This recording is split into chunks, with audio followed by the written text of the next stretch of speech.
If you don't floss for a year, you may not notice anything at first, but the consequences are drastic. Over time, you can start losing some bone around your teeth. And if there's not enough bone to support your teeth, you're gonna lose your teeth. And that's the scary part. Most people out there don't even realize that this is happening.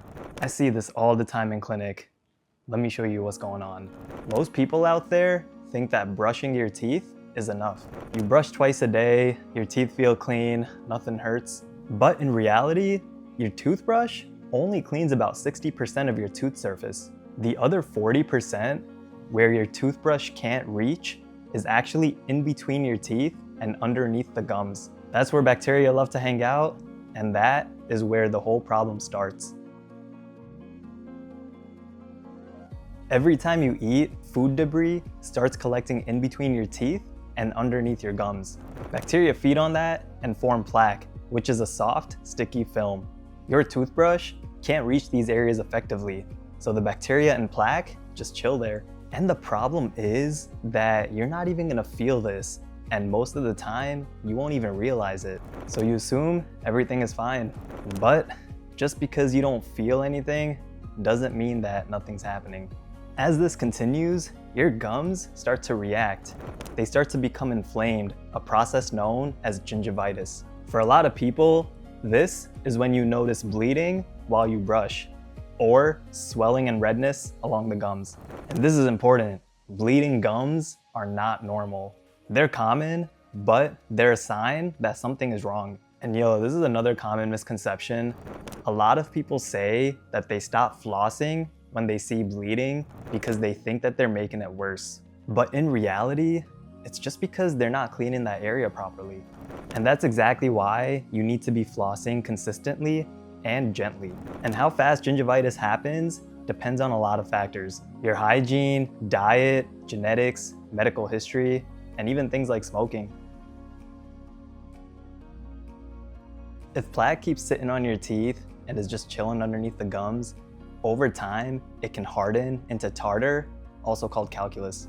And this happens because minerals in your saliva actually turn that soft plaque into something harder.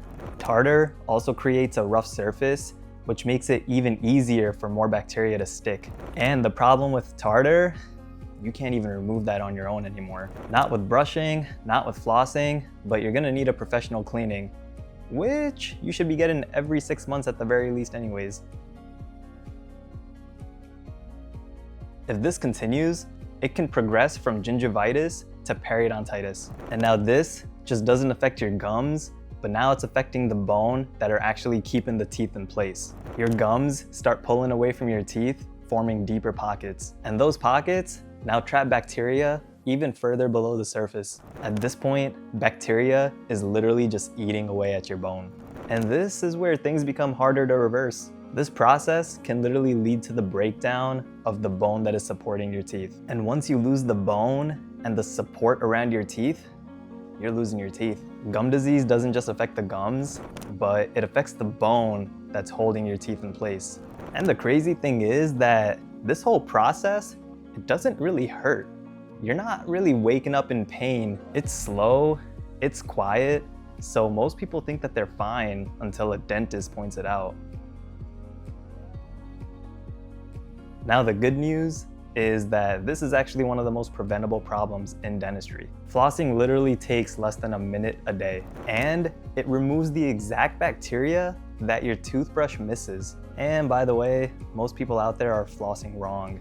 So if you want to learn the proper way, drop it in the comments and I'll make a separate video about that. This is why it's essential to floss, especially at night, to remove all the food and bacteria that are trapped in between your teeth and underneath your gums. And if regular floss isn't your thing, try using a floss pick, an interdental brush, or a water flosser. The best tool is the one that you'll actually use. So as a dentist, I can tell pretty quickly who actually flosses and who doesn't. Healthy gums are tight, pink, and they don't bleed. Inflamed gums are red, swollen, and they bleed pretty easily. And even though it doesn't hurt, it's a problem that needs to be stopped as soon as possible. The longer that people wait to come in and the less that they do to take care of their teeth, there's less that I can actually do to help them save their teeth. So if you've been skipping floss, this is your sign to start. It's one of the simplest habits that can save you from a lot of problems in the future. Like literally, you can lose all of your teeth down the line just because you don't floss. And make sure you're getting your teeth checked at least once every 6 months. That alone will save you thousands of dollars in the future. Thanks for tuning in. If you want more dental advice or tips on self-development, subscribe. All right, peace.